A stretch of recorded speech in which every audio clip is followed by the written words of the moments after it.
What's good, guys? This is Dave from the Strip Academy with you from our next deck profile here on the channel. Today we've got Matt here with his Dinomorphia. I'm gonna let him jump right into it and explain what this deck does. Perfect, thanks so much. So Dinomorphia, as you may or may not know, you have to pay half your life points to activate pretty much anything, but they have really strong effects to do so. So for the main deck, we've got three Dinomorphia Theresia, best main deck monster. You pay half your life, you don't pay half your life, but when she's normal or specialed, you set a trap to Dinomorphia trap to your field. Can't be activated that turn, but it's pretty powerful. And then the other one, not quite as good, Dinomorphia Diplos. On normal or special, he Foolish is a Dinomorphia card. And then if either of these are destroyed by battle or card effect, you can banish any trap from the graveyard. Doesn't have to be a Dinomorphia trap to resurrect the other one. And then for the only other monsters in the entire deck, it is going to be one Ultimate Conductor Tyranno, one Oviraptor, and one Miscellaneousaurus. Kind of a cute little package to get extra damage on board.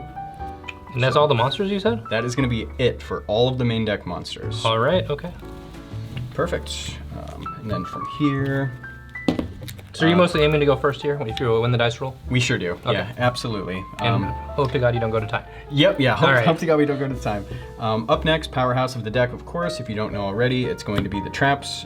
So the big three, these are what we want to see. Both of these are fusion. These are the ones where you do pay half to activate. They both fusion summon. This one is technically the worst one. You have to use two main deck monsters, only from the main deck. And then this one is one from the deck and one from the extra deck. So this one typically gets out Kentragina. This one's going to be Rexstrom. And then from there, the other Dinomorphia traps is 2 alert, pay half to Reborn. It's going to be, you can either resurrect, it's anything up to level 8. So 2 level 4s or 1 level 6, 1 level 8. And then we have 2 Dinomorphia Shell. This one you pay half at the start of the battle phase to make a 3,000 defense token. It is a counter trap, so good luck to your opponent responding to it. And they have to attack into that token if they decide to attack you that turn. And then one good thing to mention too is that the normal Dinomorphia traps, if you're 2,000 or less life points, which you typically are, the normal ones prevent effect damage for the whole turn by banishing themselves. Counter traps, if you're 2,000 or less, you banish it to prevent damage from one specific battle. The next one is going to be Dinomorphia Brute. Pay half your life to pop one Dinomorphia card that you control. Pop any card that your opponent controls. Doesn't have to be a monster. And it doesn't have to be face up either, and it does not target. From there, we've got Dinomorphia Sonic. Counter trap again, pay half your life to negate and destroy a spell or trap, and then destroy a Dinomorphia monster that you control. Keep in mind your main decks do get effects when they're popped by cards like this. So do you have to destroy to get the effect to negate? You do. Okay. Yep. So you have to have a Dinomorphia monster on board to even activate it. And then from here, it's going to be double trap trick. There's a lot of regular traps that we like to go into, so that's always comes in clutch. And then from there, triple solemn judgment. We'd play 10 of it if we could. Pay half your life to just stop everything. We know what that does. I mean, you can play 10, just make sure you don't get deck checked. That's right. From here, MVP, Ferret Flames. If you don't know what Ferret Flames does, if the combined attack of all monsters your opponent controls is higher than your life points, you make your opponent shuffle monsters they control into the deck so that the combined attack of the remaining monsters they control becomes less than or equal to your life points. So typically you're going to be at 2,000 or under, a lot of the time way under, and so it doesn't target, and in fact it doesn't even impact any of the cards on board. So even if they have something that's unaffected by other effects, it doesn't matter because it impacts the player. It's affecting the player, not the cards. That's right. And then from here, the real only floodgate that we play outside of the extra deck is going to be Summon Limit. We can get a lot done with 2 summons, so it's pretty good to go into. And then the only other traps is going to be 3 Infinite Impermanence. Pretty good, I think, in this format. You can even trap trick into it if you really need to. A lot of traps. Hope nobody plays Jinzo against you. That's right. Denko Sekka is way worse, so don't play Denko Sekka if you ever play me. For the spells, very few. Double Prosperity, just to hunt for stuff. Triple Fossil Dig, any level 6 or lower dino gets you there.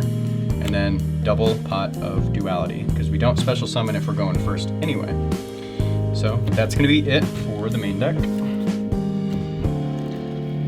So is it just the Sonics that stops your the destruction of your cards, or the negates spells and traps, I should say? So Sonic and Judgment are going to be the spells. I was just trying to think of, like, you said at 5 say go, they activate Lightning Storm. You're like, okay, well I lose. Awesome. Right. Yeah. I'm just trying to think, like, what is the best possible way? But if you have the Judgments in there, that can do it, as well as the Sonics. Mm-hmm. Yep. So you got 5 different ways to stop those board breakers essentially. And then to the extra deck, I guess we'll start off with the fusions. You play 1 Stealth Bird. You could play 2. Don't really ever make this guy. He's just there to send off of Frenzy. You need materials, 1 from extra, 1 from main. Then we play triple Kentragina. She's really good. She starts at 4,000, but her attack goes down by your life points. So if you're at 1,000, she becomes 3. And then she does have a quick effect to pay half your life, banish a trap card, to copy its effect for the rest of the turn. So that's pretty good. You can copy the Reborn, copy the Pop, copy the Fusion. It's pretty nice. And then everybody's favorite, Dinomorphia Rextrum. He is like Skill Drain. Your opponent cannot activate the effects of monsters they control, so only on the field if their attack is equal to or greater than your life points, which they typically are. And then he does have a quick effect to pay half your life to make all monsters that they control their attack equal to your life for the rest of the turn. So it can be activated in the damage step, which is nice. Now, it doesn't have to be from today, but what is the lowest you've gotten your life points? Gosh, I would probably have to say it's got to be like maybe 6 or 13. Okay. Something like that. Yep. Getting close down to single digits for life. Yes. Today I think we got down to 63. So. I feel like you get down that low and then your opponent loses or something. I'd just be so upset. Like I was so close to getting you there, and then it's all over. It's happened. For the XYZs, of course, Dweller. We are in a tier format, so it's nice. Every dino's level 4 in here. That's main deck. Baguska, if you can't find the right things that you're looking for. Logia, Spell Trap, Negate or Summon. Dolka, Monster Negate, not once per turn, not once per chain. Zeus, in case you have to clear the board, doesn't really come up too much. And then the rest of the extra is going to be some utility links. Sometimes come up. We got IP Masquerena, Phoenix, and Unicorn to go into it. Somebody actually hit me with Contact C today, and I had to link it off. So it did come in handy. This is a good thing you have those. Is there anything in the main deck or extra deck before we jump into the side deck that you'd change after playing it? At this point, not really. I'm really liking the ratios that I have in here. I think it's good to hunt for things. I was playing triple Duality and triple Prosperity to search for things, but you can brick on them since they are once per turn. Okay. And then side deck. This card actually came in really clutch today. Ghost Sister, Spooky Dogwood. Oh man, everybody hates that card. Mm-hmm. Yeah. When you win in time with this, tier players do it with Scatter Shot. I do it with this. And then speaking of tier, I actually side decked 3 Bestial monsters, only 3, with different names. That way you can activate all of them if you happen to draw more than 1. These actually came in clutch today. I really liked them. The 1 Duster for the rogue, back row decks, or if they're siding anything against you, that's good to have. And then we got 2D Barrier.